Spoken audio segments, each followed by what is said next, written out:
ఇప్పుడు లగిచర్లకు సంబంధించి మేము ఫార్మాసిటీకి వ్యతిరేకం కాదు. దేశంలో అనేక ప్రాంతాలు కట్టిరు. వాళ్ళ ఫార్మాసిటీ అక్కడ రైతులకు అన్యాయం జరగకుండా రైతులను ఒప్పించి రైతులను మెప్పించి వాళ్ళతో చర్చలు జరిపి వాళ్ళకి అన్ని విధాల న్యాయం చేసి వాళ్ళు ఒప్పుకున్న తర్వాత ఇలా ఫార్మాసిటీ కడతారా ఇంకేం సిటీ కడతారో కట్టుకుంటే ఎవ్వరికి ఇబ్బంది లేదు. రైతు కూడా సహకరిస్తారు. కానీ రైతుల గురించి ఆలోచించకుండా వాళ్ళ సమస్య పరిష్కరించకుండా వాళ్ళ ఆలోచనలు వినకుండా వాళ్ళ బాధలు కష్టాలు వినకుండా వాళ్ళకు న్యాయం చేయకుండా దౌర్జన్యంగా మేము ఫార్మాసిటీ కడతాం మీరు మీ స్థలాలు మీ ఇల్లు ఇచ్చేయాల్సిందే అంటే రాచరిక పాలన ఇదేమన్నా ఇదెక్కడి పాలన ఇది? ఏమైంది అలా గతంలో బీఆర్ఎస్ పార్టీ అక్కడనే ఫార్మాసిటీ గిట్ట చేసింది. ఇవాళ ఇక్కడ కూడా చూడండి మీరు ఆలోచించారు. ఇక్కడ మీడియా మీద ఆలోచించాలి. ఇక్కడ కూడా ఇప్పుడు రైతుల సమస్య ఏంది? ఇక్కడ కూడా వికారాబాద్ రైతులకు సంబంధించి మరి రైతులు ఇబ్బంది పడుతున్నారు, పేద ప్రజలు ఇబ్బంది పడుతున్నారు, చర్చ జరుగుతలేదు. వీళ్ళు విధ్వంసం చేసిరని వీళ్ళు చేయలేదని వాళ్ళు సమస్య వచ్చింది. అలా వాళ్ళ టాపిక్ డైవర్ట్ చేసినారు కూడా అను ఇష్యూ డైవర్ట్ అయింది. చర్చ దేని మీద జరగాలి? అక్కడ రైతులు వాళ్ళ సమస్యల మీద ఆందోళన చేస్తున్నారు, వాళ్ళ బాధలు చెప్పుకుంటున్నారు. మా కష్టాలు వినండి, మా బాధలు వినండి, మాకు న్యాయం చేసిన తర్వాతనే మీరు ఫార్మాసిటీ కట్టుకోండి అని చెప్పి వాళ్ళ రైతులు బాధను వ్యక్తం చేస్తున్నారు. మరి ఆ సమస్య మీద చర్చ లేదు. ఇప్పుడు ఆ సమస్య చర్చ లేదు. వీళ్ళు వాళ్ళ మీద దాడి చేసినట్టు వీళ్ళు మొత్తం ఇదే పరిస్థితి. వాళ్ళ అసలు చర్చ పక్కపోయింది, ధాన్యం చర్చ పక్కపోయింది, ఇక్కడ వికారాబాద్ రైతుల పేద ప్రజల సమస్య పక్కపోయింది. బీఆర్ఎస్ వర్సెస్ కాంగ్రెస్ సమస్య మారింది. వీళ్ళు వాళ్ళ గురించి మాడతలేరు, వాళ్ళు వీళ్ళ గురించి మాడతలేరు. కలెక్టర్ గారి మీద దాడి చేయడము తప్పదు. ఇది రైతులు మాత్రం దాడి చేయలే. రైతులు అక్కడ పేద ప్రజలకు అటువంటి ఆలోచన లేదు. వాళ్ళకు ఉన్నతాధికారులను గౌరవించాలి, వాళ్ళు మన అధికారులు మనల్ని పాలిస్తారు, మనకు సహకరిస్తారని చెప్పి ఆలోచన ఉంటుంది వాళ్ళకు. వాళ్ళ బీఆర్ఎస్ వాళ్ళు దాడి చేశారని చెప్పింది ఎవరైనా ప్రభుత్వం చెప్పింది. దీని వెనుక కేసీఆర్ కొడుకునని చెప్పింది ఎవరు? ప్రభుత్వం చెప్పింది. మరి ఏమైంది? కేసీఆర్ కొడుకుని ఎందుకు లోపడేస్తలేరు? లోపడేయడానికి చెప్పింది ఎవరు? ఇలా సాక్షాత్తు కలెక్టర్ గారి నివేదికలో దీని వెనుక కుట్ర దాగి ఉందని కలెక్టర్ గారు నివేదిక ఇచ్చారు. కుట్ర ఏందో ఈ ప్రభుత్వము ఇది వేరే దేశం వాళ్ళు వచ్చి టెర్రరిస్ట్ వచ్చి దాడి చేస్తే కూడా చర్చ ఇప్పుడు బయటపడుతుండే. వేరే దేశం టెర్రరిస్ట్ వాళ్ళు వచ్చి దాడి చేస్తే ఈ విషయం బయటకు వస్తుండే. ఈ ప్రాంత పోలే ఇక్కడ కొంతమంది వ్యక్తులు కుట్ర చేసి దాడి చేస్తే ఆ కుట్రను ఇంకా బహిర్గతం చేస్తలేనంటే ఈ ప్రభుత్వానికి చాతకంతరం ఇది. ప్రభుత్వం యొక్క చాతకంతరం ఇది. ఇంత సమస్య చిన్న సమస్య కుట్రను కూడా మీరు బయట పెట్టలేకపోతున్నారంటే మీ చాతకంతనం ఫెయిల్యూర్ ప్రభుత్వాన్ని. ఇప్పుడు ప్రభుత్వంలో పెద్దలే అంటారు కేసీఆర్ కొడుకున్నాడని, మీరు అరెస్ట్ చేయరు. ఈ ప్రభుత్వమే అంటది దీనికి బీఆర్ఎస్ దాడి చేశారని చెప్పి ఒక్కరిని అరెస్ట్ చేస్తారు, 10 మంది అరెస్ట్ చేస్తారు, అమాయకులను అరెస్ట్ చేస్తారు. విడిపోయారని అమాయకులతో ఎందుకు అరెస్ట్ చేస్తారు? వదిలిపెట్టిన వాళ్ళు వెంటనే వాళ్ళు దాడి చేశారా? మీరే పడితే బీఆర్ఎస్ కుట్ర చేశారని మరి రైతులను అరెస్ట్ చేస్తున్నారు. మీరు రైతులు ఏం పాపం చేసిరు వాళ్ళ? మరి కుట్ర చేశాక మరి కేసీఆర్ కొడుకును అరెస్ట్ చేయడానికి మీకున్న ఇబ్బంది ఏంది? టీవీలలో 2 రోజులు మూత మోగింది. పాపం ఆయన కూడా హైబద్దినాడు. హైబద్దిని ఏ టీవీలకు ఇంటర్వ్యూలు వీళ్ళ ఈ టీవీ ఛానల్ పోయి ఇంటర్వ్యూ ఇచ్చిండు, ఆ టీవీ ఛానల్ ఇంటర్వ్యూ ఇచ్చిండు, అదే వీనే ప్రదర్శించిండు, నక్క వీనే ప్రదర్శించిండు. నేను నోట్లు వేయబెడతాడు కోరిక అన్నట్టు చూపడుతుండే. అబ్బా ఎంత నట సార్వభౌముడివే నువ్వు నిజంగా కేసీఆర్ కొడుక.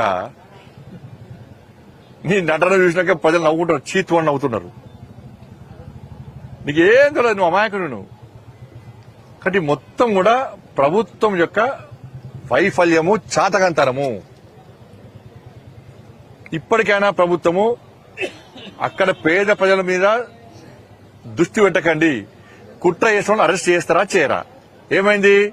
కథం ఢిల్లీకి సమస్య ఢిల్లీ కాంగ్రెస్ హైకమాండ్ దగ్గరికి వెళ్ళింది. ఏమి ఇసుకోనో అది తీసుకున్నారు. కథం దుకాణం బంద్. ఇక మళ్ళీ అరెస్ట్ చేస్తోటి. ఇక నాకు తెలిసేది ఏరియా అయిపోయింది. ఇక కథం కేసు మళ్ళీ రేపు కొత్త ఇష్యూ స్టార్ట్ చేస్తారు. ఇక ఇష్యూ లగేజ్ మళ్ళీ రేపు మీరు క్వశ్చన్ అడగారు. ఇక మళ్ళీ రేపు కొత్త ఇష్యూ వస్తుంది. ఇక చూడు అది చూడు అన్నారు కదా, ఢిల్లీ వేరే, ఢిల్లీకి ఏమో వేరే ఎవరిని కలిసిరు. కేసీఆర్ అంటే ఫామ్ హౌస్ అటు చూసుంటాడా అన్న? కాంగ్రెస్ హైకమాండ్ కలిసిరు, అయిపోయా. ఇప్పుడు నేను దీనికి ఉదాహరణ ఎప్పుడు వస్తా మీకు. Kaleshwaram arrest arrest arrest arrest అన్నారు ప్రభుత్వం ఏర్పడనే. ఏమైందన్న కాళేశ్వరం? అయిపోయిందా? పంట ఎవరు అరెస్ట్ చేసిరా? స్కామ్ స్కామ్ స్కామ్ అన్నారు. ఏమైంది? ఎదురు కేసీఆర్ రేపు పడేస్తారన్నారు. కథం పోయింది. ఢిల్లీ వేరే కలిసి వచ్చింది కేసీఆర్, క్లోజ్. తర్వాత ఫోన్ ట్యాపింగ్ అన్నారు. సాక్షాత్తు రాధాకిషన్ రావు పేరుండే కదా, రాధాకిషన్ రావు, ఆయన స్టేట్మెంట్ అయిపోయింది. ఆయన వాంగ్మూలంలో ఇచ్చిండు, నేను కేసీఆర్ చెప్తేనే ఫోన్ ట్యాపింగ్ చేస్తా అని చెప్పి క్లియర్ గా వాంగ్మూలంలో చెప్పాడు. ఇది అఫీషియల్ రికార్డ్ అది. మరి అనేటప్పుడు కేసీఆర్ కనీసం నోటీస్, ఇక చూడు రేపే రేపే రేపే రేపే అన్నారు. కథం మళ్ళీ అధిష్టానం పోయి కేసీఆర్ ఏం కావాలో ఏం చేయాలో చేసిండు. కథం ఫోన్ ట్యాపింగ్ క్లోజ్. నా ఫోన్ ట్యాపింగ్ అనేది సిరిసిల్ల కేంద్రంగా జరిగింది. నేను ఇవాళ మీకు చెప్తున్నాను. అక్కడ డిఎస్పీఓ సిఐఓ ఆయన అరెస్ట్ చేసి లోపడేసారు మొన్న. ఆయన సిరిసిల్ల కేంద్రంగా ఫోన్ ట్యాపింగ్ జరిగిందంటే సిరిసిల్ల కేంద్రంగా కేసీఆర్ కొడుకు ప్రమేయం లేకుండా, కేసీఆర్ కొడుకు తెలియకుండా సిరిసిల్ల నుంచి అంత పెద్ద మిషనరీ పెట్టి ఫోన్ ట్యాపింగ్ జరిగే ఆస్కారం ఉందా? ఫోన్ ట్యాపింగ్ కేసీఆర్ కొడుకు తెలియకుండా జరిగే ఆస్కారం ఉందా? ఇది నేను పేపర్లో చూసిన, నేను మీడియాలో చూసిన. సిరిసిల్ల నుంచి ఒక అధికారిని సిఐను డిఎస్పీని అరెస్ట్ చేసి లోపడేసారు. ఆయన ఎక్కడ? సిరిసిల్ల. ఎక్కడి నుంచి ఫోన్ ట్యాపింగ్ చేసిండు? సిరిసిల్ల నుంచి చేసిండు. సిరిసిల్ల ఎమ్మెల్యే ఎవరు? సిరిసిల్ల మంత్రి ఎవడు? ఈ రాష్ట్రాన్ని ఏలింది ఆయన కదా. నామకే వస్తే కేసీఆర్ ముఖ్యమంత్రి, నిజమైన ముఖ్యమంత్రి. ఇప్పుడు అప్పుడు ఎవరు? ఇప్పుడు ముఖ్యమంత్రి ఆయనే, కేసీఆర్ కొడుకు. ఆయన జరగకుండా జరిగిందా ఫోన్ ట్యాపింగ్ అనేది? అయిపోయిందా ఫోన్ ట్యాపింగ్? కదా, కేసు క్లోజ్. ధరణి ధరణి ధరణి అన్నారు. ధరతో మొత్తం భూమి అనుకున్నారు, మొత్తం ఆధారం అని చెప్పి నేను చెప్పింది కాదు, మీరు చెప్పి మీడియా చెప్పింది కదా. ఎవరు చెప్పింది?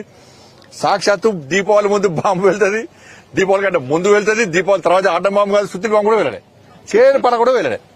పోయి దీపావళి పోయి సంక్రాంతి వస్తుంది. మళ్ళీ కార్తీక పౌర్ణమి పోయింది, సంక్రాంతి వస్తుంది. మళ్ళీ ఏం వెళ్తాయో. ఏమైంది? ధరణి పోయింది. ధరణి పోయిన తర్వాత మళ్ళీ చేశారు అదేంటి ఈ ఫార్ములా కార్ రేస్. 50 కోట్ల రూపాయలు మొత్తం స్కామ్ జరిగింది. Rape arrest rape arrest rape arrest అన్నారు. గతం అది క్లోజ్. అది కూడా అడిగెక్కింది. ఇది అయిపోయిందా? Janwada farm house case. ఏం పేరు ఉండే? విజయ్ ఏదో ఆయన పట్టుకొచ్చారు.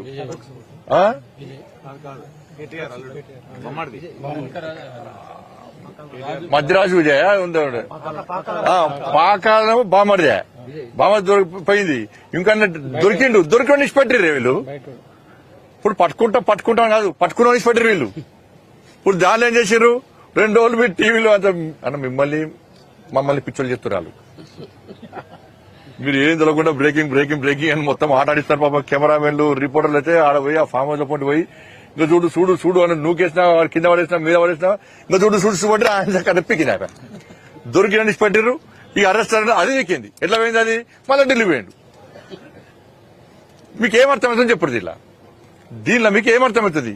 కాబట్టి వాళ్ళు కలిసి ఈ డ్రామాలు ఆడుతున్నారు. ఈ వీడియో మీకు నచ్చినట్టయితే లైక్ చేయండి, 10 మందికి షేర్ చేయండి. అలాగే కామెంట్ల రూపంలో మీ అభిప్రాయాలను మాతో పంచుకోండి. Nationalist hub group of channels ను సబ్స్క్రైబ్ చేసుకుని తెలుగునాట జాతీయవాద జర్నలిజాన్ని ప్రోత్సహించండి. ఈ వీడియో కింద ఉన్న బెల్ ఐకాన్ పై క్లిక్ చేయడం మర్చిపోవద్దు.